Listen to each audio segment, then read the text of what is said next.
ታላቁ ተጋድሎ ጸሐፊ ኤለን ጂ ዋይት ትርጉም መታገስ አጋዢ ተራኪ ጥላሁን ሸዋለማ ምዕራፍ 35 የጳጳሳዊው መዋቅር ባህሪና ዓላማዎች የህሊና ነጻነት ለአደጋ ሲጋለጥ ከቀድሞቹ ዘመናት ይልቅ ሮማዊነት አሁን ከፕሮቴስታንቶች ዘንድ በጣም የተሻለ ተቀባይነት አለው። ካቶሊካዊነት ባላደገባቸው ጳጳሳውያኑም ተጽዕኖ ማድረግን ያተርፉ ዘንድ የማግባባት ስልት እየተጠቀሙ ባሉባቸው ሀገራት ጳጳሳዊውን ተሐድሶ ከታድሶ አብያተ ክርስቲያናት በሚለዩአቸው አስተምሮች ላይ እየጨመረ የመጣ ግዴለሽነት ይታያል። ወሳኝ በሆኑ ነጥቦች ላይ ሲባል የቆየውን ያክል የሰፋ ልዩነት የለንም። በእኛ በኩል የምናደርገው ጥቂት የአቋም ለውጥ ከእኔ ይቅር ስምምነት ከሮም ጋር የተሻለ መግባባት ላይ ያደርሰናል የሚለው አስተሳሰብ ስር እየሰደደ ነው። እጅግ በውድ ዋጋ ለተገዛው የህሊና ነጻነት ፕሮቴስታንቶች ከፍተኛ ግምት የሚሰጡበት ጊዜ ነበር። ጳጳሳዊነትን እንዲጸየፉ ከሮም ጋር ለመስማማት መሻትም እግዚአብሔርን መካድ እንደሆነ አድርገው ለልጆቻቸው ያስተምሩ ነበር። አሁን የሚያንጸባርቋቸው አስተሳሰቦች ግን ከዚያ እንዴት የተለዩ ናቸው? የጳጳሳዊነት ተሟጋቾች ቤተክርስቲያኗ ያለ አግባብ ስትወረፍ እንደቆየች ይናገራሉ። የፕሮቴስታንቱ ዓለምም ይህንን አባባል ወደ መቀበሉ አዘንብሏል። በድንቁርናና በጨለማ ዘመናት የአስተዳድሯ መገለጫ በነበሩት ርኩሰቶችና ምክንያት አልባ ድርጊቶች የአሁኗን ቤተክርስቲያን መፈረጅ ልክ እንዳልሆነ ብዙዎች ያግባባሉ። ሰቅጣጭ የነበረው ጭካኔዋ የዘመኑ አረመኔነት ውጤት እንደነበር አድርገው ማስተባበያ በመስጠት የዘመናዊው ስልጣኔ ተጽዕኖ አስተሳሰቦቿን እንደቀየረው አድርገው አቤቱታ ያቀርባሉ። እነዚህ ሰዎች በዚህ ጅንን ኃይል አማካኝነት ለ800 ዓመታት ሰፍኖ የነበረውን የኃጢአት አይሰሪነት ወይም ስተት መስራት አይቻለንም ያሉበትን መጠይቅ ረስተውት ነውን? እንዲያውም ከመተው በራቀ ሁኔታ ይህ መጠይቅ በ19ኛው መቶ ክፍለ ዘመን ከበፊቱ በባሰ አዎንታዊ አቋም አረጋግጧል። ሮም ስህተት አልፈጸመችም፣ ስህተት መስራት ፈጽሞ አይቻላትም በማለት አስረግጣ እየተናገረች ባለፉት ዘመናት አካሂዷን ሲመረምሩ የነበሩትን መመሪያዎቿን እንዴት በይፋ ትተዋለች? ጳጳሳዊት ቤተክርስቲያን ኃጢአት መስራት አይቻለኝም የምትልበትን መጠይቅ ፈጽሞ አትተውም። አስተምሮቿን አንቀበልም ያሉትን ስታሳድድ የፈጸመችውን ሁሉ ትክክል እንደነበረ ታምናለች። እድሉ ቢገጥማት ያንኑ ድርጊቷን እንደገና አትደግመውምን? እስቲ በዓለም መንግስታት የተቀመጠው ገደብ ይነሳ፣ ወደ ቀድሞ ኃይሏም እንድትመለስ ትደረግ። የፈላጭ ቆራጭነቷና የማሳደድ ተግባሯ በፍጥነት ተመልሶ ይቀሰቀሳል። በቅርብ የነበረ ጸሐፊ ጆሴፍ ስትሮንግ ዲዲ በአወር ካንትሪ ገጽ 46-48 የህሊና ነጻነትን በተመለከተ የጳጳሳዊ መዋቅር ስላለው አስተሳሰብ እንዲሁም ከመርሃ ግብሮቿ ውጤታማነት የተነሳ በተለይ በአሜሪካ ላይ ስለተጋረጠው አደጋ ሲናገር በአሜሪካ ውስጥ ያለውን ካቶሊካዊነት በተመለከተ የሚንጸባረቀውን ማንኛውንም ፍራቻ ከጥላቻ ወይም ከቂልነት ጋር ሊያያይዙ የሚሞክሩ ብዙ ሰዎች አሉ። እንደነዚህ ያሉቱ ለነጻ ተቋሞቻችን ተቋሚ የሆነ ወይም በእድገቱ ላይ አስፈሪ የሆነ በሮማዊነት ባህልም ሆነ አስተሳሰብ ውስጥ ምንም ነገር አያዩ። እስኪ መጀመሪያ ጥቂት የመንግስታችንን መሰረታዊ መመሪያዎችን ከካቶሊክ ቤተክርስቲያን መመሪያዎች ጋር እናነጻጽር። የአሜሪካ ህገ መንግስት ለህሊና ነጻነት ዋስትና ይሰጣል። ከዚህ የበለጠ ውድ የሆነ ወይም መሰረታዊ ነገር የለም። በኦገስት ነሐሴ 15 1854 ዓ.ም በስፋት የሚሰራጨው ጥብቅ ደብዳቤ ሊቀ ጳጳስ ፒየስ 9ኛ እንዲህ አለ።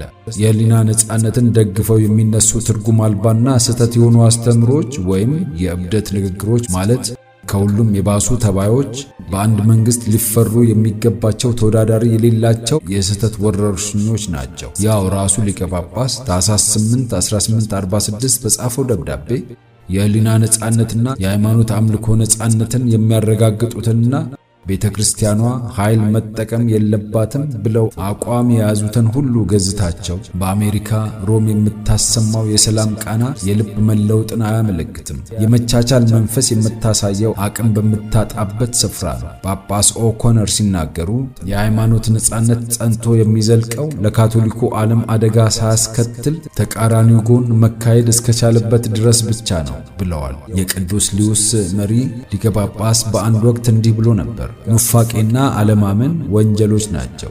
የክርስቲያን አገራት በሆኑት ለምሳሌ በጣሊያንና በስፔን ሁሉም ህዝቦች ካቶሊክ በሆኑባቸውና የካቶሊክ እምነትም የምድሪቱ ሕግ አስፈላጊ በሆነበት ስፍራ እንደሌላ ወንጀል ተደርገው ይቀጣሉ። እያንዳንዱ ከሊቀ ጳጳሱ ቀጥሎ ያለ ቄስ ወይም ካርዲናል፣ መሪ ወይም ጳጳስ እና ጳጳስ ወይም መሪ ጳጳስ ወይም አርክቢሾፕ እና ጳጳስ ወይም ቢሾፕ የሚከተሉት ቃላት የተካተቱበት የታማኝነትን መሐላን ለሊቀ ጳጳሱ ይፈጽማል። ለጌታችን ለሊቀ ጳጳሱ ወይም ለተጠቀሱት ተላላኪዎቹ አማጺ የሆኑ መናፍቃንን፣ ከፋፋዮችን፣ አማጺያንን በተቻለኝ አቅም ሁሉ አሳድዳቸዋለሁ፣ እቃወማቸዋለሁ። ጆሴፍ ስትሮንግ Our Country Chapter 5-4 በሮም ካቶሊካዊ ማህበረ ሃይማኖት ውስጥ እውነተኛ ክርስቲያኖች መኖራቸው እርግጥ ነው። ማግኘት እንደቻሉት ብርሃን መጠን እግዚአብሔርን እያገለገሉ ያሉ በሺዎች የሚቆጠሩ ሰዎች በዚያች ቤተክርስቲያን ውስጥ አሉ። ወደ ቃሉ ይደርሱ ዘንድ አይፈቀድላቸውም። በመሆኑም እውነቱን አያውቁም። በሕያው ልባዊ አገልግሎትና በሚደጋገሙ የስሙላ ታይታዎችና ስነ ስርዓቶች መካከል ያለውን ልዩነት ፈጽመው አይተው አያውቁም። በአሳሳችና በማያረካ እምነት ውስጥ የተማሩትን እነዚህን ሰዎች እግዚአብሔር በቸርነትና በለዘብታ ይመለከታቸዋል። በዙሪያቸው የተጠመጠመውን ጥቅጥቅ ጨለማ ደምስሶ የሚገባ የብርሃን ጮራ ይልክላቸዋል። በክርስቶስ ያለውን እውነት ይገልጥላቸዋል። ብዙዎችም ከሕዝቦቹ ጋር አብረው ይቆማሉ። ነገር ግን የሮም ካቶሊካዊነት እንደ መዋቅር በቀድሞ ታሪኳ ከነበረው በተሻለ ሁኔታ አሁን ከክርስቶስ ወንጌል ጋር የተስማማ አይደለም። የፕሮቴስታንት አብያተ ክርስቲያናት በታላቅ ጽልመት ውስጥ ናቸው። ባይሆንማ ኖሮ የዘመኑን ምልክቶች ባስተዋሉ ነበር።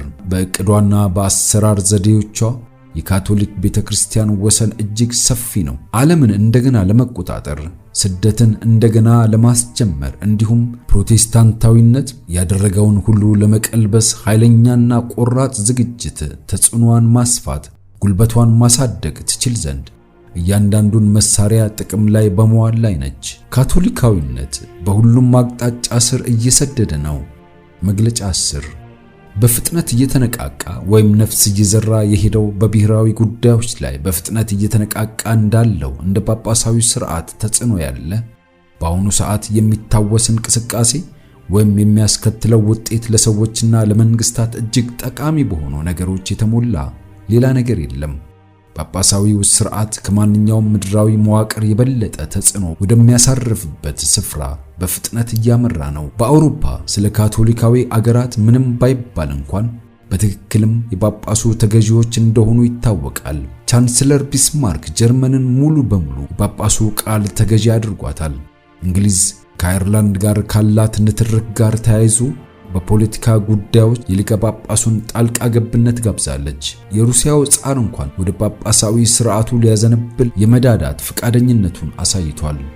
በሊዮ 13ኛ ቅድስት የወርቅ ኢዮቤልዩ በዓል ላይ ከንጉሳዊ ጣሊያ እንዲሁም ከተባበሩት የስዊድንና የኖርዌይ ዘውዳዊ መንግስታት በስተቀር እያንዳንዱ አገር ፕሮቴስታንትም ሆነ ካቶሊክ የክብር ምስጋና ለሮም ችሮታል።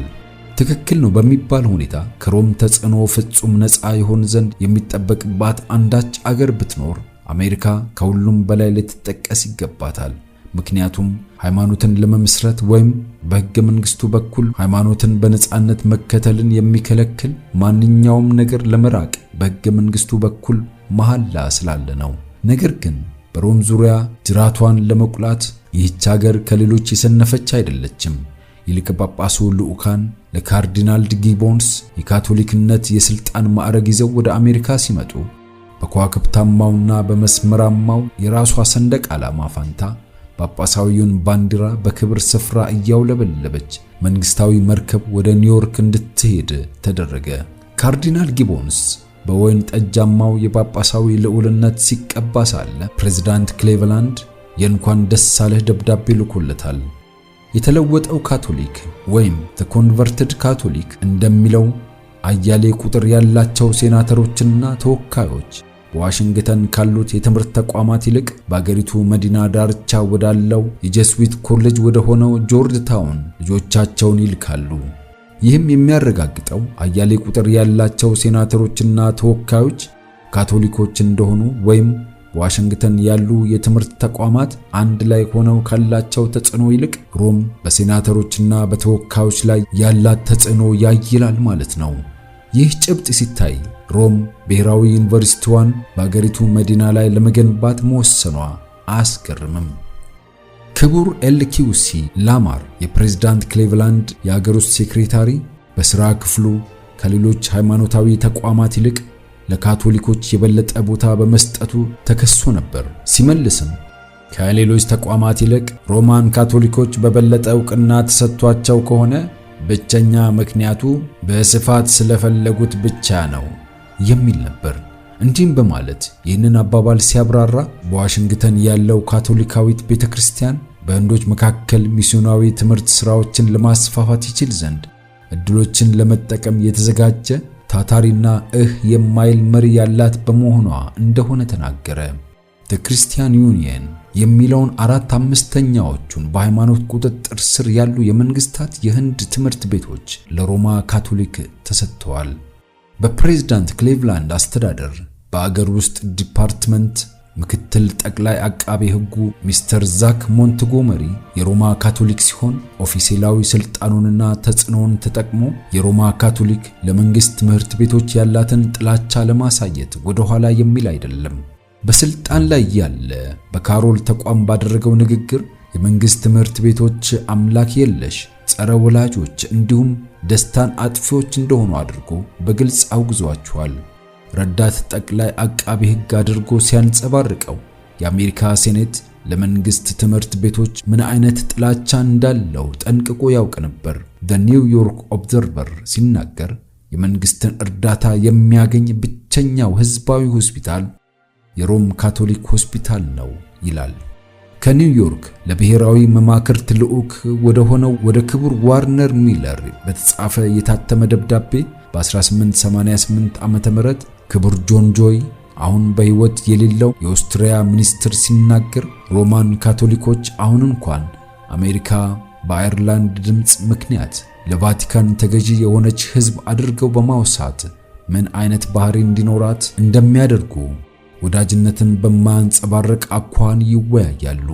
የካናዳው መሪ ጳጳስ ሊንች ለሎርድ ራንዶልፍ ቸርች የአይሪሽ ድምጽ በአሜሪካ ታላቅ ነገር ነው። የተቋማቸው ወይም የመዋቅራቸው ኃይል በየቀኑ እየጨመረ ነው። ከወዲሁ የፕሬዝዳንታዊና የሌሎች ምርጫዎችን የኃይል ሚዛን ይዘዋል። በተጨማሪም ሚስተር ጆይ የሚስተር ቻምበርሌን የአሳ ልማት ኮሚሽነር የመሆኑን እወጃ ተከትሎ በፍጥነት የመጣው ማስገንዘቢያ የሚያደርገው ማንኛውም ስምምነት የመጽደቅ ዕድል እንዳይኖረው ነበር።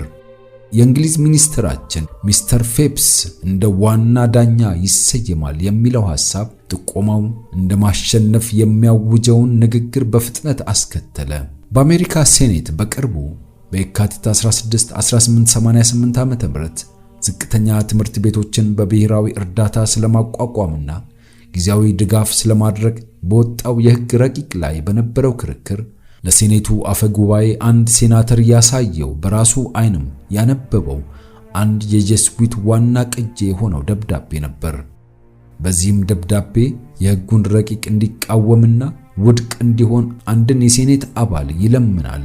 ለውድመቱም በአገሪቱ በሞላ የማደራጀት ሥራ እንደሰሩ፣ በሌላኛው የተወካዮች ምክር ቤት ውጤታማ እንደሆኑ፣ ረቂቁን ከመጣል እንደማይቀሩ የሚያትት ነበረ። ረቂቁም በሶስት የተለያየ ኮንግረስ 3 ጊዜ አልፎ በተወካዮች ምክር ቤቱ አብላጫ ድጋፍ እንዳለው በተረዳው ኮሚቴ በተደጋጋሚ ውድቅ ይደረግ ነበር። ለ6 ዓመታትም የኮንግረሱ ሕግ የማጽደቅ ሥራ በእንዲህ ሁኔታ ታስሮ ነበር። የሮም ቤተክርስቲያን የአገሪቱን ሃይማኖታዊ ያልሆኑ ህትመቶችን በአብዛኛው ተቆጣጥራለች። መሪ የሆኑት የፕሮቴስታንት ሃይማኖታዊ ጋዜጦች ዘ ኒውዮርክ ኢቫንጀሊስት፣ ዘ አርክቲያን አት ወርክ፣ ዘ ክርስቲያን ዩኒየን እና ዘ ኢንዲፔንደንት ሁሉም ሸንጋይ ውዳሴ ለጳጳሳዊ ሥርዓት ይገብራሉ። ዘ ኢቫንጀሊስት በመጋቢት 29 1888 እትሙ ካርዲናል ጊሞንስ ብቸኛ የቤተ ክርስቲያን መሪው እንዲሆኑ ዕውቅና ይሰጣል። ዘ ኢንዲፔንደንት ረጅም የግዛት ዘመን የነጻ አስተሳሰብ መርሃ ግብርም ውጤታማ እንዲሆን ለሊቀ ጳጳስ ሊዮ 13ኛ ይመኝላቸዋል። ክርስቲያን አት ወርክ ደግሞ ቅዱስ አባት በማለት ሰላምታ ሲሰጣቸው ሳለ እኚህ ብፁዕ ሰው ለእግዚአብሔር ያላቸው ታማኝነትና ለሰው ዘር ደህንነት ያላቸው ቅንዓት ከሳቸው በፊት ከነበሩት መሰሎቻቸው በርካታ ስህተቶችና አክራሪነቶች የጸዳ መሆኑ የሚደንቅ ነው በማለት በመላው የክርስትና ዓለም ስም ያወድሳቸዋል። ክርስቲያን ዩኒየን በጥር 26 1888 እትሙ ምድራዊ ልዑል እንዲሁም ጠቅላይ ጳጳስ እንደሆኑ አድርጎ ዕውቅና ይሰጣቸዋል። ፕሮቴስታንት በሆኑ አገራት አብያተ ክርስቲያናቶቿ እና መቅደሶቿ እንዴት እየጨመሩ እንደሆነ እዩ። በፕሮቴስታንቶች በስፋት የሚዘወተሩትን በአሜሪካ እጅግ ተወዳጅ የሆኑትን ኮሌጆቿንና የሃይማኖት ማሰልጠኛዎቿን ተመልከቱ። መንፈሳዊ ስነ ሥርዓት ክንውኖች በእንግሊዝ ያለውን እድገት ወደ ካቶሊክ ለመቀላቀል የሚደረጉ ተደጋጋሚ ክስተቶችን ተመልከቱ።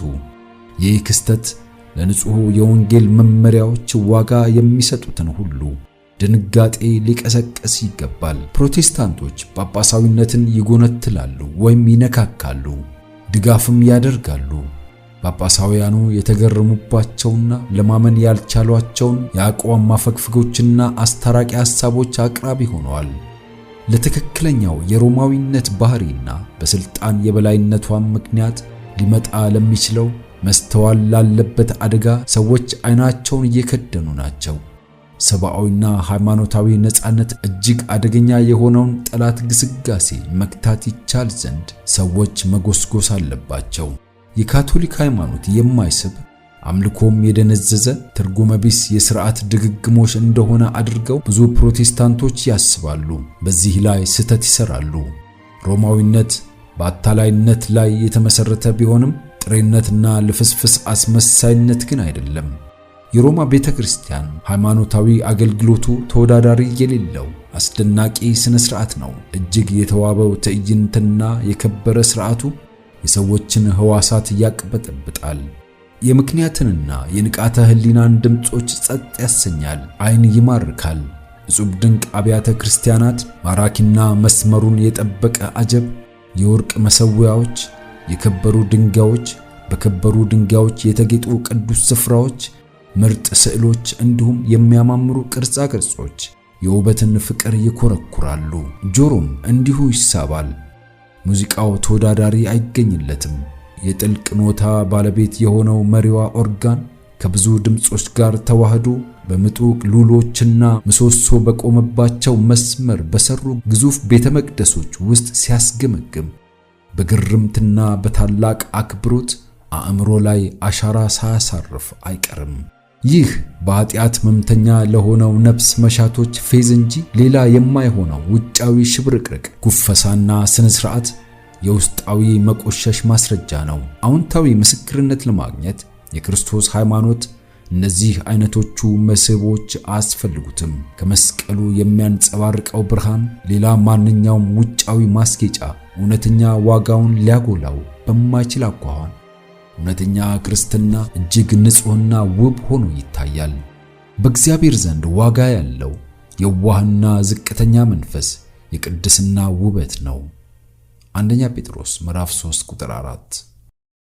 የአቀራረብ ልቀት በእርግጥ የጠራና የምጡቅ አስተሳሰብ መግለጫ ነው ማለት አይደለም። የኪነ ጥበብ ከፍታ ያላቸው ንድፎች፣ ጥንቁቅ የምርጫ ንጥረት ሁል ጊዜ የሚኖሩት ዓለማዊና ፍትሃዊ በሆኑ አእምሮዎች ውስጥ ነው። እነዚህ ለነፍስ አስፈላጊ የሆኑ ነገሮች እንዳይረሱ፣ ስለ ወደፊቱ ዘላለማዊ ሕይወት ያለው እይታ እንዲጠፋ፣ ኃይሉ ገደብ ከሌለው ረዳታቸው ገለል እንዲሉና ለዚህ ዓለም ብቻ እንዲኖሩ ሰዎችን ለመምራት ሁል ጊዜ በሰይጣን የሚተገበሩ ናቸው።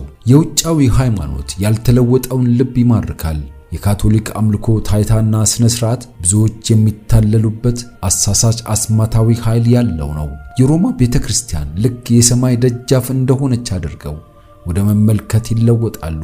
ከእርሷ ተጽዕኖ በርግጥ የሚተርፉት በእውነት መሰረት ላይ አጠንክረው እግራቸውን የተከሉ ልባቸውም በእግዚአብሔር መንፈስ የተለወጠ ብቻ ናቸው። በተግባር በመለማመድ የሚመጣ የክርስቶስ ዕውቀት የሌላቸው በሺዎች የሚቆጠሩ እነርሱ የአምልኮ መልክ ያለውን ሆኖም ኃይል አልባ የሆነውን ቅድስና ቁመና እንዲቀበሉ ይመራሉ። እልፍ አላፋት የሚመኙት እንዲህ አይነቱን ሃይማኖት ነው። ቤተክርስቲያኗ አለኝ የምትለው ኃጢአትን የማስተስረየት መብት ሮማዊው ኃጢአት ይሰራ ዘንድ ነፃነት እንዲሰማው ያደርጋል። ያለ እርሷ ክንውን የኃጢአት ይቅርታ የማይሰጥበት የንስሐ ሥርዓቷም ለክፋት ፈቃድ የሚሰጥ ነው። በወደቀው ሰው ፊት ተንበርክኮ የልቡን ምስጢራዊ ሐሳቦችና ምናቦች በንስሐ የሚያቀርብ እርሱ ሰብአዊ ማንነቱን እያዋረደ እያንዳንዷን የከበረች የነፍስ እሳቤውን እያቆረቆዘ ነው። ስህተት ለሚፈጽም ኃጢአተኛና ሟች ለሆነ አብዛኛውን ጊዜም በወይንና በዝሙት ለተበላሸ ካህን ወይም ቄስ በሕይወቱ የፈጸማቸውን ኃጢአቶች ዘክዝኮ በማቅረቡ የባህሪ ደረጃው ዝቅ ይላል፣ በመዘዙም ይበከላል። ለእግዚአብሔር ያለው አስተሳሰብ በወደቀው የሰው ዘር አምሳያ ልክ ያሽቆለቁላል። ምክንያቱም ቄሱ የክርስቶስ እንደራሴ ሆኖ ቆሟልና። ይህ አዋራጅ የሰው ለሰው የኃጢአት ኑዛዜ ዓለምን እያበላሸ ያለው ለመጨረሻው ውድመትም ገጣሚ እንዲሆን እያዘጋጀ ያለው አብዛኛው ክፋት የሚፈልቅበት የተደበቀው ምንጭ ነው። ሆኖም ምኞቱን ማርካት ለሚያስደስተው ለእርሱ ግን ነፍሱን ለእግዚአብሔር ከሚገልጥ ይልቅ የንስሐ ቅጣት ማከናወን ለሰው ተፈጥሮ የበለጠ የሚጥም ነው። ሥጋዊ ፍላጎቶችን ከመስቀል ይልቅ በማቅ በሳማና በሚፈትግ ሰንሰለት አካልን ማዋረድ ይቀላል። ሥጋዊ ልብ ለክርስቶስ ቀንበር ከማጎንበስ ይልቅ ሌላ ከባድ ቀንበር ለመሸከም ፈቃደኛ ነው። በክርስቶስ የመጀመሪያ ምጽአት ጊዜ በነበረችው የአይሁድ ቤተክርስቲያንና በሮም ቤተክርስቲያን አስደናቂ ተመሳሳይነት አለ። አይሁዳውያን በድብቅ በእያንዳንዱ የእግዚአብሔር ሕግ መርህ ላይ እየተረማመዱበት ሳለ መታዘዝን የሚያሳምምና አስቸጋሪ ያደረገውን ወግ ልማድና የማፈናፈን ግዴታን ጭነው ውጫዊ መመሪያዎቹን ውልፍት ሳይሉ ይጠብቁ ነበር። አይሁዳውያን ሕጉን እንደሚያከብሩ ይናገሩ እንደነበረ ሁሉ ሮማውያንም መስቀሉን እንደሚያከብሩ ይናገራሉ። የክርስቶስ መሰቃየት ምልክት የሆኑትን ያከብራሉ። እነዚህ ተምሳሌቶች የሚወክሉትን ጌታን ግን በሕይወታቸው ይክዱታል። ጳጳሳውያኑ በአብያተ ክርስቲያኖቻቸው በመሠዊያዎቻቸውና በአልባሳቶቻቸው ላይ መስቀሎችን ያደርጋሉ። የመስቀሉ መለያ የትም ቦታ ይታያል። በሁሉም ስፍራ ውጫዊ የሆነ ክብርና ከፍ ከፍ መደረግ ይከናወንለታል። የክርስቶስ ትምህርቶች ግን ስሜት በማይሰጥ ወግ ልማድ፣ የሐሰት ትርጓሜዎችና ልክ በማያስብሉ ግዴታዎች ቁልል ስር ተቀብረዋል። አክራሪ አይሁዳውያንን በተመለከተ አዳኙ የተናገራቸው ቃላት በሮማውያን መሪዎች ላይ በበለጠ ጥንካሬ ተግባራዊ የሚሆኑ ናቸው። ከባድና አስቸጋሪ ሸክም ተብትበው በሰው ትከሻ ይጭናሉ። እነርሱ ግን በጣታቸው እንኳን ሊነኩት አይወዱም። ማቴዎስ 23:4 የቤተ ክርስቲያኗ ሹማምንት በቅንጦትና በስሜት እርካታ እየኖሩ ሳለ ጥንቁቅ ነፍሳት ግን የተበሳጨን አምላክ ቁጣ በመፍራት በማያባራ ሽብር ውስጥ እንዲኖሩ ያደርጋሉ። የስዕሎች የምስሎችና የጥንታዊ ቁሶች አምልኮ፣ ቅዱሳንን መለመን እንዲሁም የሊቀ ጳጳሱ ከፍ ከፍ መደረግ የሰዎችን አእምሮ ከእግዚአብሔርና ከልጁ ነጥሎ ለመሳብ የተዘጋጁ የሰይጣን መሳሪያዎች ናቸው። ውድመታቸውን እውን ለማድረግም ድነት ከሚገኝበት ከብቸኛው አምላክ ትኩረታቸውን እንዲያነሱ ይጥራል። በማቴዎስ ምዕራፍ 11 ቁጥር 28 ላይ እንደተጻፈው እናንተ ደካሞች ሸክማችሁ የከበደ ሁሉ ወደ እኔ ኑ እኔም አሳርፋችኋለሁ የሚለውን እርሱን ወደሚተካ ማንኛውም ነገር ይመራቸዋል። የእግዚአብሔርን ባህሪ በሐሰት አጣሞ ማቅረብ፣ የኃጢአትን ምንነት ማሳሳት እንዲሁም በታላቁ ተቃርኖ ውስጥ አደጋ የተጋረጠባቸውን አንኳር ጉዳዮች መልክ መቀየር የሰይጣን ያላሰለሰ ጥረት ነው። አደናጋሪ እውነት መሳይ ማታለያው መለኮታዊ ሕግ ያለውን ግዴታ በመቀነስ ሰዎች ኃጢአት እንዲሰሩ ፍቃድ ይሰጣቸዋል። በተመሳሳይ ጊዜም በፍቅር ፈንታ በፍርሃትና በጥላቻ ይመለከቱት ዘንድ ስለ እግዚአብሔር ያላቸውን የተሳሳተ ግንዛቤ እንዲያጎለብቱ ያደርጋቸዋል። በራሱ ውስጥ ያለው አርመናዊ ባህሪው የፈጣሪ እንደሆነ ተደርጎ ይቀርባል። የሃይማኖት መዋቅሮች አካል ይደረግና በአምልኮ ዘይቤዎች ይተነተናል። በዚህም ሁኔታ የሰዎች አእምሮ ይታወራል። ከእግዚአብሔርም ጋር ጦርነት ይገጥሙ ዘንድ ሰይጣን በወኪልነት ይቀጥራቸዋል። የመለኮታዊ ባህሪያትን አጣሞ ከመረዳት የተነሳ አሕዛብ የአምላክን ሞገስ ለማግኘት ሰውን መስዋዕት ማድረግ አስፈላጊ እንደሆነ እንዲያምኑ ተደርገው ነበር። በጣዖት አምላኪነት የተለያዩ ገጽታዎች ስር አሰቃቂ ጭካኔዎች እንዲፈጸሙ ሆነዋል። ሮማዊት ቤተክርስቲያን የጣዖት አምልኮንና የክርስትናን ገጽታዎች በማጣመር ጣዖት አምላኪነት እንደሚያደርገው ሁሉ የእግዚአብሔርን ባህሪ አጣሞ በማቅረብ በጭካኔያቸውና በዘግናኝነታቸው ያልተናነሱ ድርጊቶችን ወደ መፈጸም ዞራለች። ሮም ልዕለ ኃያል በነበረችበት ዘመናት ለአስተምህሮቿ ተቀባይነትን ለማስገኘት የምታስገድድበት የማሰቃያ መሳሪያዎች ነበሯት። ለመጠይቋ እጅ ለማይሰጡት ደግሞ የማቃጠያ እንጨት ተተክሎ ነበር። በፍርድ ቀን ሲገለጥ ከሚታወቀው በቀር ፈጽሞ ሊገመቱ የማይችሉ ፍጅቶች ተፈጽመዋል። ተጠቂው ሕይወቱን እንዳያልፍ ተደርጎ ተመን የሌለው ስቃይ እንዲደርስበት ለማድረግ የቤተ ክርስቲያን ሹማምንት በአለቃቸው በሰይጣን ስር ሆነው የስቃይ ዘዴዎችን በጥናት ይፈጥሩ ነበር። የሰብአዊ ፍጡር የጽናት ዲካ እስኪነካ፣ ተፈጥሮ ትግሏን እስክታቆም፣ ተሰቃዩ ሞትን እንደ ጣፋጭ ነፃነት በደስታ እስኪቀበለው ድረስ ይህ ዘግናኝ ሂደት ይደጋገም ነበር። የሮም ተቃዋሚዎች ዕጣ ፈንታ ይህንን ይመስል ነበር። መዋቅሯን ለሚደግፉ ስቂት የሚያስከትሉ ቅጥ ያጣ የረሃብ እንዲሁም ምቾት የሚያሳጣ አካላዊ ጉዳት የሚያደርሱ ስነ ስርዓቶች በእያንዳንዱ መታሰብ በሚችለው መንገድ ሁሉ የተቀረጹ ልብን የሚያሳምሙ የተለያዩ አይነት ስርዓቶች ነበሯት። የሰማይን ሞገስ ለማትረፍ ሲሉ ንስሐ ገቢዎች የተፈጥሮን ሕግጋት በመጣስ የእግዚአብሔርን ሕግጋት ጥሰዋል። የሰውን ልጅ ምድራዊ ጉዞ ለመባረክና በደስታ ለመሙላት የዘረጋውን ገመድ አንድ በአንድ እንዲበጥሱ ተማሩ። ተፈጥሯዊ ስሜቶቻቸውን በቁጥጥራቸው ስር ለማድረግ ለእግዚአብሔር አጸያፊ እንደሆኑ በመቁጠር ለመሰሎቻቸው የሚያንጸባርቁትን እያንዳንዱን ሐሳብና የርህራሄ ስሜት በኃይል ለመጨቆን በከንቱ ድካም ሲጥሩ ሕይወታቸውን የከሉ በሚሊዮን የሚቆጠሩ ተጠቂዎች አስክሬን የቤተ ክርስቲያኗ ታዛ ይዟል። ስለ እግዚአብሔር ሰምተው በማያውቁት መካከል ሳይሆን በክርስቲያኑ ዓለም እምብርትና ዳርቻ ሁሉ ለብዙ መቶ ዓመታት ሲገለጽ የነበረውን የማያወላውለውን የሰይጣን ጭካኔ ለመገንዘብ የምንሻ ከሆነ የሮማዊነትን ታሪክ መመልከት ብቻ ይበቃናል። በዚህ ግዙፍ የማጭበርበሪያ መዋቅር አማካኝነት የክፋት ልዑል ውርደት ለእግዚአብሔር ጉስቁልና ለሰው ልጅ የማምጣት ዓላማውን ያሳካል። በተሳካ ሁኔታ ራሱን እንዴት እንደሚደብቅና በቤተ ክርስቲያን መሪዎች አማካኝነት ስራውን እንደሚያከናውን ስናይ ለመጽሐፍ ቅዱስ ከፍተኛ ጥላቻ ለምን እንዳለው በተሻለ ሁኔታ እንረዳለን። ያ መጽሐፍ ከተነበበ የእግዚአብሔር ምሕረትና ፍቅር ይገለጣል። እነዚህን ከባድ ጭነቶች በሰው ላይ እንደማይጭንም ይታያል። እርሱ የሚጠይቀው የተከበረና የሚጸጸት ልብ፣ ራሱን ዝቅ ያደረገና ታዛዥ መንፈስን ብቻ ነው። ወንዶችና ሴቶች ለሰማይ ብቁ የሆኑ ዘንድ በገዳማት ውስጥ ራሳቸውን ዘግተው ይቀመጡ ዘንድ ክርስቶስ በሕይወቱ ምሳሌ አልሰጠም። ፍቅርና ርህራሄ መታመቅ እንዳለባቸው ፈጽሞ አላስተማረም። የአዳኙ ልብ በፍቅር ተትረፍርፎ ይፈስ ነበር። ሰው ለግብረ ገብነት ፍጽምና እየቀረበ በሄደ መጠን የስሜት ኃይላቱም የበለጠ እየተሳሉ ለኃጢአት ያለው መረዳት እየበረታ ለተጎዱትም ያለው ርህራሄ ጥልቅ እየሆነ ይሄዳል። ሊቀ ጳጳሱ የክርስቶስ ወኪል እንደሆነ ይናገራል። ባህሪው ከአዳኛችን ጋር ሲነጻጸር ግን እንዴት ነው?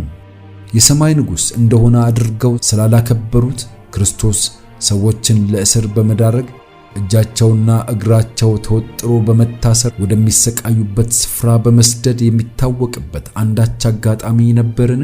ያልተቀበሉትን ሞት ሲፈርድባቸው ድምፁ ተሰምቷልን? በሳምራዊ መንደር ሰዎች ዘንድ ሲፌዝበት ሐዋርያው ዮሐንስ በቁጣ ተሞልቶ ጌታ ሆይ ኤልያስ እንዳደረገ እሳት ከሰማይ ወርዶ ያጥፋቸው እንል ዘንድ ትወዳለህን ብሎ በጠየቀ ጊዜ ኢየሱስ ደቀ መዛሙርቱን በሐዘኔታ እየተመለከተ የሰው ልጅ የሰውን ነፍስ ሊያድን እንጂ ሊያጠፋ አልመጣም በማለት ጨካኝ መንፈሱን ገሰጸ። ሉቃስ 9:54-56 በክርስቶስ ዘንድ የተንጸባረቀው መንፈስ ወኪሉ ነኝ ከሚለው ጋር ሲነጻጸር ምን ያህል የተለየ ነው። ያሰቃቂ ጭካኔዋን መዝገብ በይቅርታ በመሸነፍ ዛሬ የሮም ቤተክርስቲያን መልካም ገጽታ ለዓለም አቀርባለች። በክርስቶስ መሰል አልባሳት ራሷን ጀቡናለች። ሆኖም አልተለወጠችም። በቀድሞ ዘመናት የነበረው እያንዳንዱ የጳጳሳዊ ሥርዓት መርህ ዛሬም አለ። እጅግ ጥቅጥቅ ባለው የጨለማ ዘመናት የተቀረጹት አስተምሮዎች አሁንም ድረስ እንደተያዙ ናቸው።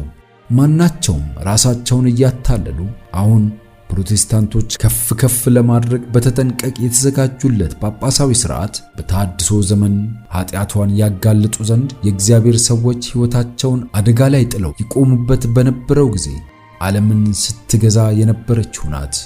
በንግሥታትና በልዑላን ላይ ጌታ ያደረጋትን የኩራትና የትዕቢት አስተሳሰብ አሁንም እንደያዘች ናት። ለእግዚአብሔር ብቻ የተገባውንም የእኔ ያለች ናት።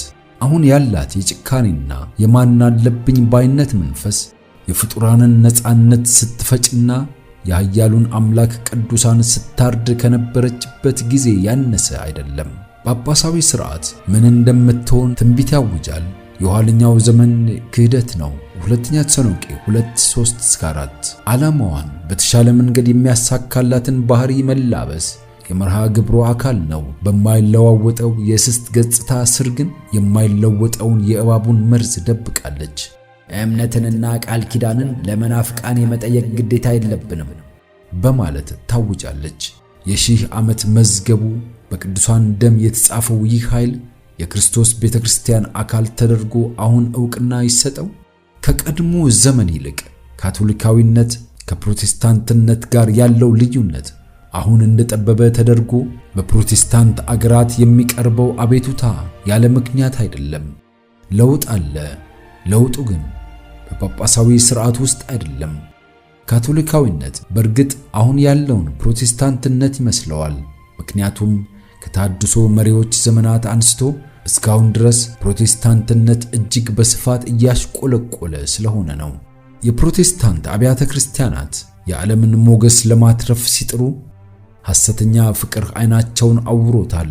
ስለ ሁሉም ክፋት መልካም ማሰብ ጥሩ ነው ብሎ ማመን ትክክል እንደሆነ አድርጎ ከመቀበል በቀር ሌላ አያዩም። አይቀሬ ውጤቱም በስተመጨረሻ መልካም ነገር ሁሉ ክፋት እንደሆነ ያምናሉ።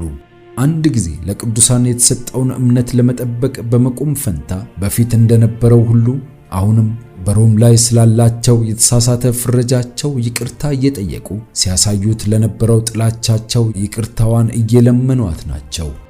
ብዛት ያላቸው መደቦች ሮማዊነትን በአዎንታ የማይመለከቱ ጭምር ከኃይሏና ከተጽዕኖዋ የሚያስተውሉት አደጋ እጅግ አናሳ ነው። በመካከለኛው ዘመን ተንሰራፍቶ የነበረው የእውቀትና የግብረ ገብነት ጽልመት አስተምሮቿ፣ አጉል እምነቶቿና ጭቆናዎቿ እንዲስፋፉ የረዳት እንደነበረ ብዙዎች በመናገር የስልጡን ዘመናት የተሻገረ የማሰብ ችሎታ ከሞላ ጎደል ያለው የእውቀት መስፋፋት እየጨመረ የሄደው ሃይማኖታዊ ጉዳዮችን በተመለከተ ያለው የነጻነት አስተሳሰብ ዝንባሌዎች ያለመቻቻልና የፈላጭ ቆራጭነትን እንደገና የማንሰራራት አደጋ ይከላከላሉ ብለው ያምናሉ።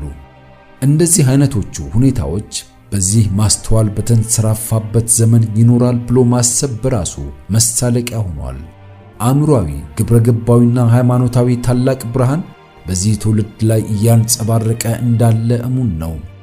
መታወስ ያለበት ነገር ግን የሚሰጠው ብርሃን በጨመረ ቁጥር በሚያጣምሙት ወይም በማይቀበሉት ዘንድ ያለው ጽልመትም በዚያው ልክ እንደሚጨምር ነው። በጸሎት የተደገፈ የመጽሐፍ ቅዱስ ጥናት ለፕሮቴስታንቶቹ ትክክለኛውን የጳጳሳዊውን ሥርዓት ባህሪ በመግለጥ እንዲጸየፉትና እንዲተዉት ያደርጋቸው ነበር። ነገር ግን ብዙዎች በራሳቸው ጥበብ ተመክተው ወደ እውነት ይመሩ ዘንድ ራሳቸውን ዝቅ አድርገው እግዚአብሔርን የመፈለግ አስፈላጊነቱ አይታያቸውም። በመንፈሳዊው ዕውቀት የበለጸግነን ብለው ቢኮሩም የመጽሐፍ ቅዱስም ሆነ የእግዚአብሔር ኃይል ዕውቀት ገልቱ ናቸው። ንቃተ ሕሊናቸውን ዝም የሚያስብሉበት አንዳች ነገርማ ይኖራቸዋል። በመንፈሳዊነት ፈጽሞ አናሳ የሆነውንና የተዋረደውን ይሻሉ። የሚመኙት ነገር እርሱን የማስታወሻ ዘዴ እንደሆነ ተደርጎ የሚያልፍ ሆኖም እግዚአብሔርን እንዲረሱ የሚያደርጋቸውን ዘዴ ነው።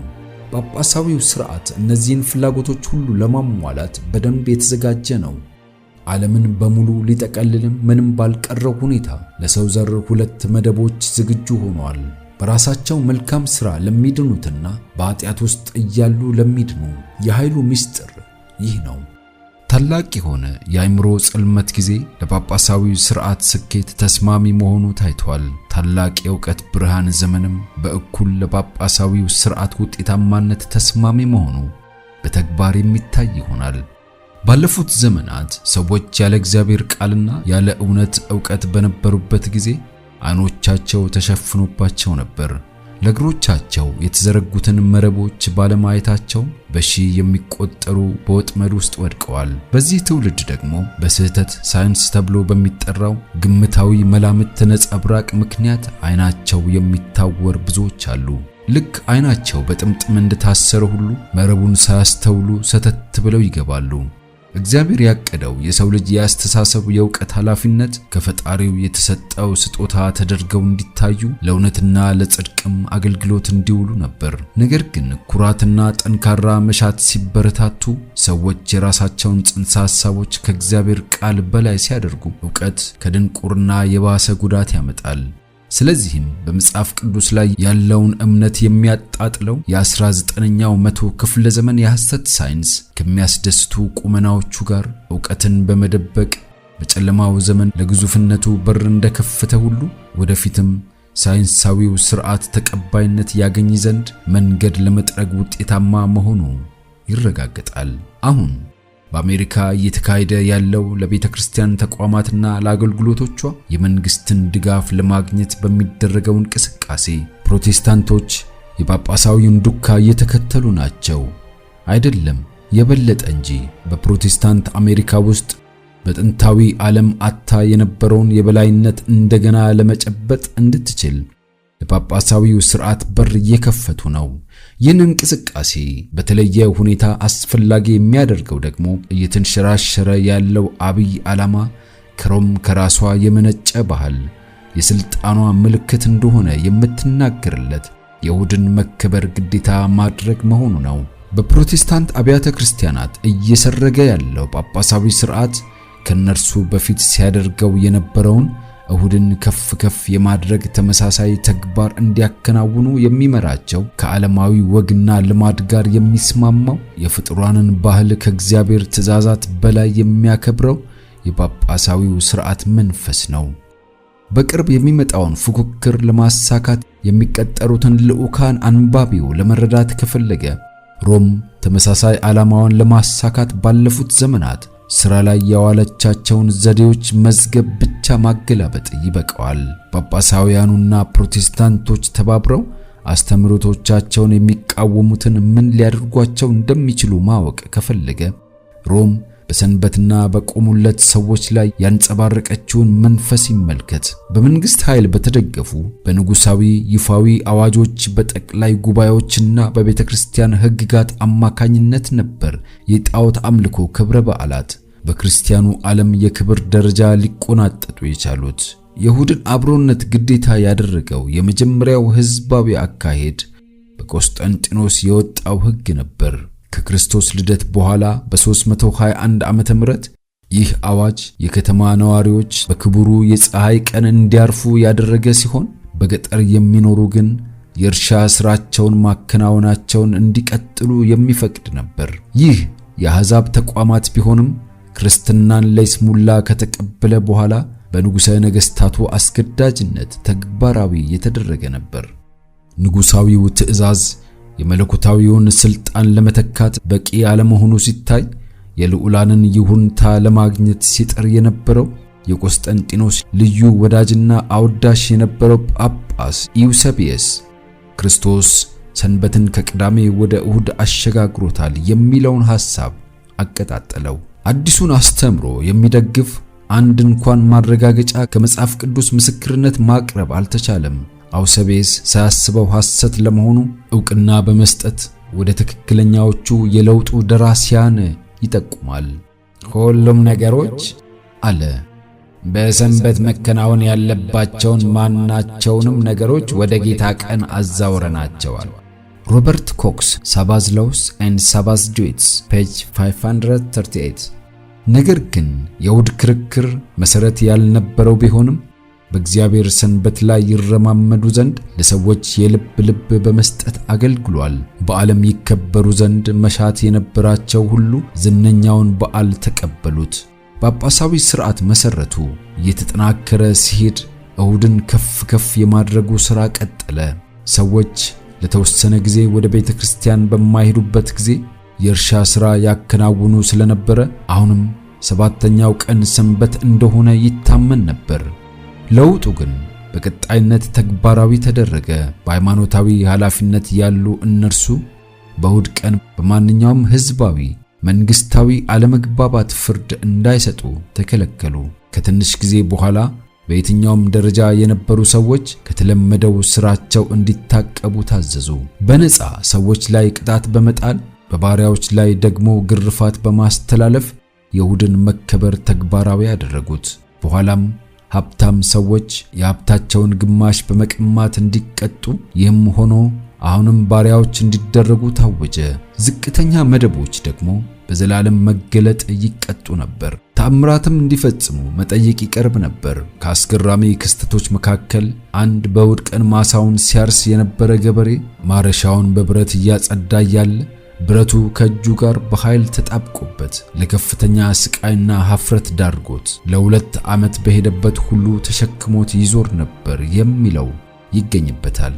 በኋላም የአጥቢያ ቤተክርስቲያን ቄሱ እሁድን የማያከብሩትን እንዲገስጽ በራሳቸውና በጎረቤቶቻቸው ላይ እልቂት እንዳይመጣ ወደ ቤተክርስቲያን ሄደው ጸሎት እንዲያደርጉ እንዲመራቸው የሚያደርግ ትእዛዝ ሊቀ ጳጳሱ ሰጠ። በፕሮቴስታንቶች ጭምር በስፋት ጥቅም ላይ ከመዋሉ የተነሳ በእሁድ ቀን ሰዎች ሥራ ላይ እያሉ በመብረቅ የሚመቱበት ምክንያት እሁድ ሰንበት ሊሆን ነው የሚል መከራከሪያ በቤተክርስቲያን መማክርት በኩል ቀረበ። ይህንን ቀን ችላ በማለታቸው የእግዚአብሔር አለመደሰት እንዴት ታላቅ እንደሆነ ግልጽ ነው አሉ ሹማምንቱ። ከዚያም ቀሳውስት፣ አገልጋዮች፣ ነገሥታት፣ ልዑላንና ሁሉም ታማኝ ሕዝቦች ቀኑ ወደ ነበረበት ክብሩ እንዲመለስ ጥንቃቄና ጥረት እንዲያደርጉ ለክርስትና ጥቅም ሲባልም በሚመጣው ዘመን ሁሉ በመሰጠት እንዲከበር ተማጽኖ ቀረበ። ቶማስ ሞር Discourse in 6 Dialogues on the Name, Nation and Observation of the Lord's Days page 271። የመማክርት ጉባኤያት አዋጆች በቂ ያለመሆናቸው ሲታይ የመንግስት ባለስልጣናት በሕዝቡ ልብ ላይ ፍርሃት በመልቀቅ በእሁድ ከመስራት እንዲቆጠቡ የሚያስገድዳቸውን ይፋዊ አዋጆች እንዲያወጡ ተጠየቁ። በሮም በተካሄደ የጳጳሳት ሸንጎ ከአሁን በፊት የተላለፉት ውሳኔዎች በበለጠ ኃይልና ክብደት ተረጋገጡ። ከሃይማኖታዊ ሕግ ጋርም ተዋህደው በሁሉም የክርስቲያኑ ዓለም በሚባል ደረጃ በመንግስታዊ ባለስልጣናት አማካኝነት ተግባራዊ ተደረጉ። ይህም ሁሉ ተደርጎ ግን የእሁድ መከበር መጽሐፍ ቅዱሳዊ ስልጣን የሌለው መሆኑ ቀላል የሚባል ሀፍረት አላከናነባቸውም። ሰባተኛው ቀን ለእግዚአብሔር ለአምላክህ ሰንበት ነው የሚለውን የያህዌን ግልጽ አዋጅ ወደ ጎን ለማድረግ የፀሐይ ቀንንም ለማክበር መምህራኖቻቸው ስላላቸው መብት ሕዝቡ ይጠይቁ ነበር። የታጣውን የመጽሐፍ ቅዱስ ማስረጃ ለመተካት ሌሎች ማሳኪያ ዘዴዎችን መፈለግ አስፈላጊ ሆነ። በ21ኛው መቶ ክፍለ ዘመን ማጠናቀቂያ ገደማ የእውነት ታማኝ ምስክሮች በሆኑት በእንግሊዝ የሚገኙትን አብያተ ክርስቲያናት ለመጎብኘት የሄደ የእሁድ አጨብጫቢ የእውነት ታማኝ ምስክሮች በሆኑት ሰዎች ተቃውሞ ይገጥመዋል። ከዚያም ጥረቶቹ ፍሬ አልባ ሲሆኑበት ለሩብ ዓመት ያህል ከአገሩ ሲሰወርና አስተምህሮቹን የሚያስገድድበት ዘዴ ሲያሰስ ይከርማል። ሲመለስም ያጣውን ዘዴ ያገኘ። ከዚያ በኋላ በነበረው ጥረቱም የተሻለ ስኬት አስመዘገበ። ሲመለስ አልታዘዝ ባዩን የሚያስበረግግ አስከፊ ዛቻዎችን ጨምሮ የተፈለገውን የእሁድ ትእዛዝ የያዘ ከእግዚአብሔር ከራሱ የተላከ ነው የተባለ ጥቅል ይዞ መጣ። ይህ የከበረ መዝገብ ልክ እንደሚደግፈው ተቋም በሐሰት ምትክ የሆነው ሰነድ ከሰማይ ወርዶ በጎልጎታ በሚገኘው የቅዱስ ሲሞን መሠዊያ ላይ በኢየሩሳሌም እንደተገኘ ተነገረለት። ሆኖም የዚህ ሰነድ መገኛ ምንጭ በሮም የሚገኘው የጳጳሳዊ ቤተመንግስት ነበር። የቤተ ክርስቲያኗን ስልጣንና ብልጽግና ለማፈርጠም ማጭበርበሮችና መስለው የተሰሩ የሐሰት ቅጂዎች በሁሉም ዘመናት በጳጳሳዊ ተዋረዱ ሕጋዊ ተደርገው ከፍተኛ ቦታ ሲሰጣቸው ኖረዋል። ከቅዳሜ 9ኛው ሰዓት ከሰዓት በኋላ ጀምሮ ሰኞ ጠዋት ፀሐይ እስክትወጣ ድረስ ሥራ እንዳይሰራ ጥቅሉ ይከለክላል። ትእዛዝ የማስተላለፍ ስልጣኑም በተለያዩ ተአምራት ተረጋግጦ ነበር። ከተወሰነው ሰዓት በኋላ የሰሩ ሰዎች በሽባነት እንደተመቱ ተዘገበ። በቆሎውን ለመፍጨት የሞከረ ባለ ወፍጮ ዱቄት ሲወጣ በማየት ፈንታ የደም ጎርፍ ሲወርድ አየ። የውሃው ግፊት ጠንካራ ቢሆንም የወፍጮው ሽክርክሪት ሳይነቃነቅ ቀጥ እንዳለ ቀረ። ምድጃ ውስጥ ሊጥ ያስገባች ሴት ምድጃው በጣም ግሎ የነበረ ቢሆንም ሊጡ ሳይበስል ጥሬ እንደሆነ አገኘችው። በ9ኛው ሰዓት ወይም ቅዳሜ ለመጋገር ሊጥ ያዘጋጀችው ሌላኛዋ እስከ ሰኞ ድረስ ላለመጋገር ወስና ተወችው። በሚቀጥለው ቀን ዳቦ ሆኖ በመለኮት ኃይል ተጋግሮ አገኘችው። ቅዳሜ ከ9ኛው ሰዓት በኋላ ዳቦ የጋገረ አንድ ሰው በሚቀጥለው ጠዋት ሲቆርሰው ደም ማፍሰስ ጀመረ። እነዚህን የመሰሉ የዘበትና የመላምት ፈጠራዎችን በመተረክ የእሁድ ደጋፊዎች የእሁድን ቅድስና ለማስረጽ ታተሩ።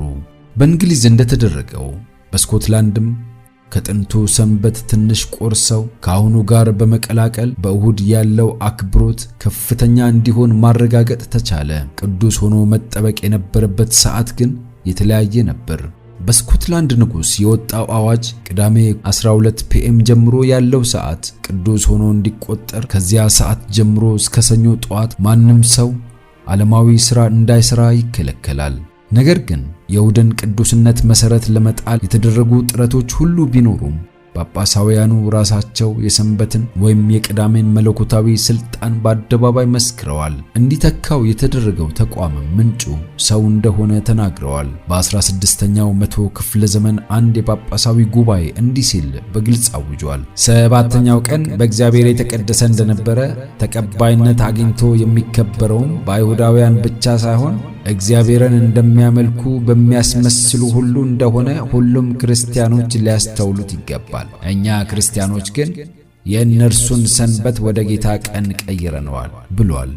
ወደ መለኮታዊ ሕግ እጃቸውን የሚወስዱ እነርሱ የሥራቸው ባህሪ ምን እንደሆነ የማያውቁ አልነበሩም። ሆን ብለው አቅደው ራሳቸውን ከእግዚአብሔር በላይ እያደረጉ ነበር።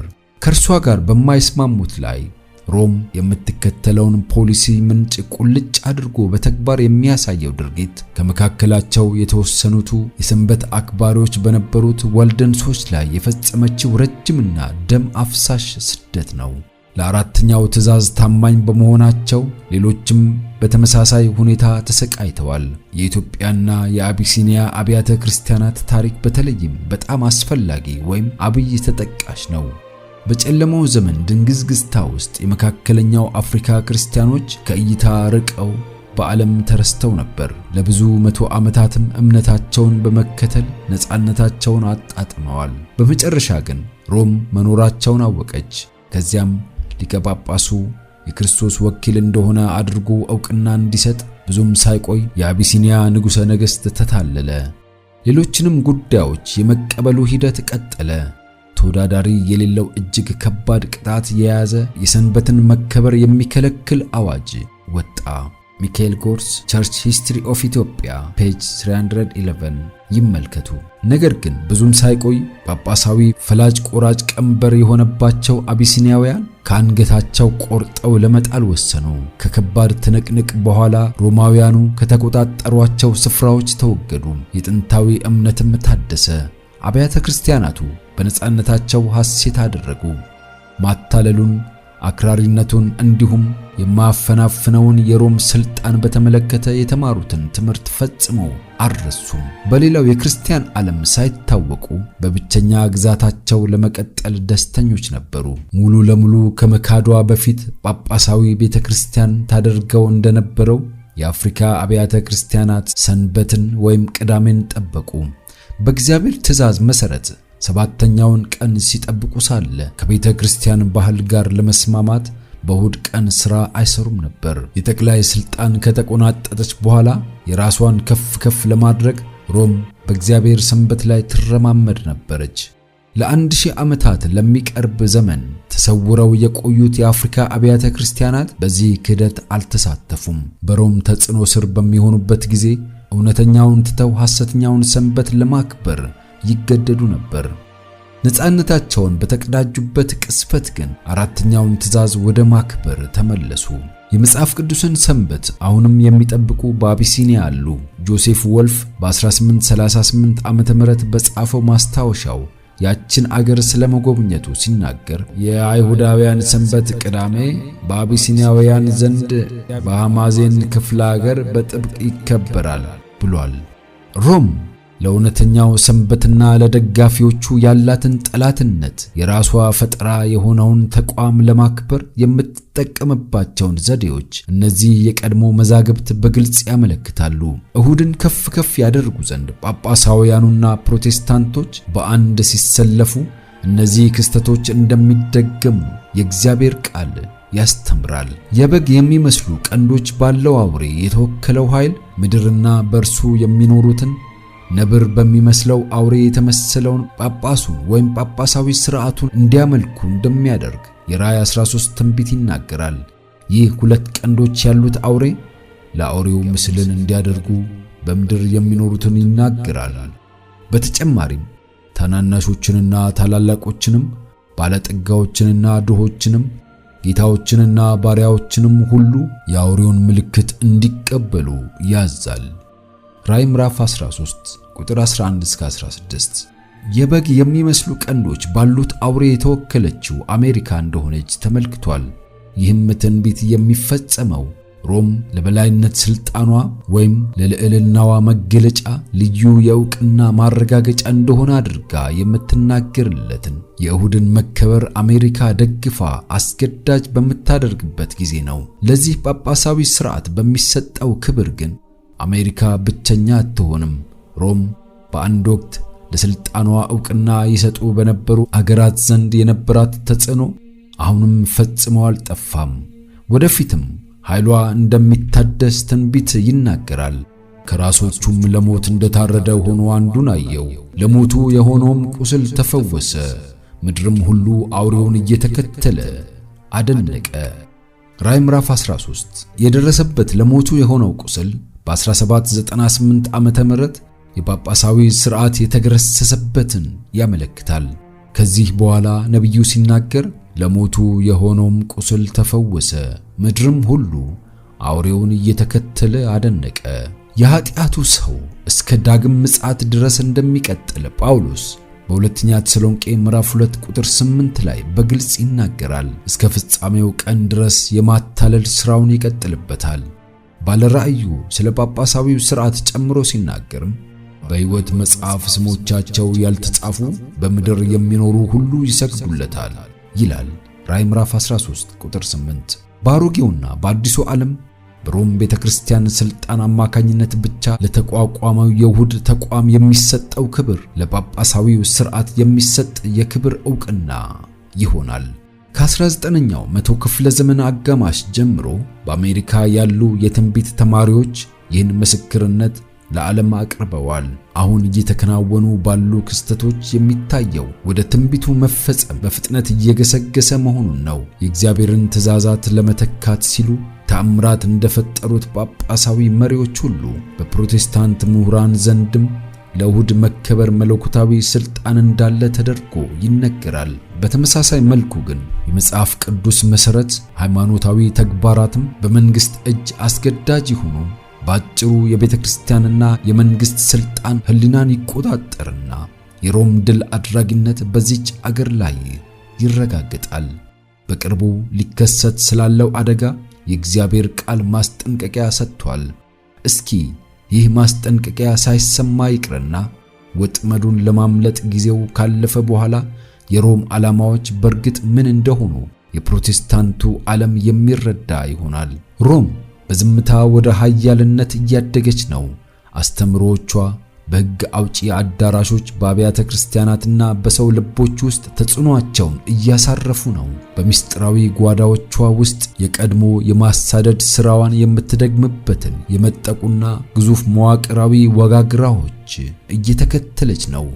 የራሷን ዓላማ ወደፊት ማስኬድ ትችል ዘንድ ጊዜው በደረሰ ጊዜ ለመናደፍ በስውርና በማይጠረጠርበት ሁኔታ ኃይሎቿን እያጠናከረች ነው። የምትሻው ነገር ቢኖር ከላይ ሆና ሁሉንም የምትቃኝበት ስፍራ፣ ፍላጎቷን ማስጠበቅ የምትችልበት ደረጃ ማግኘት ነው።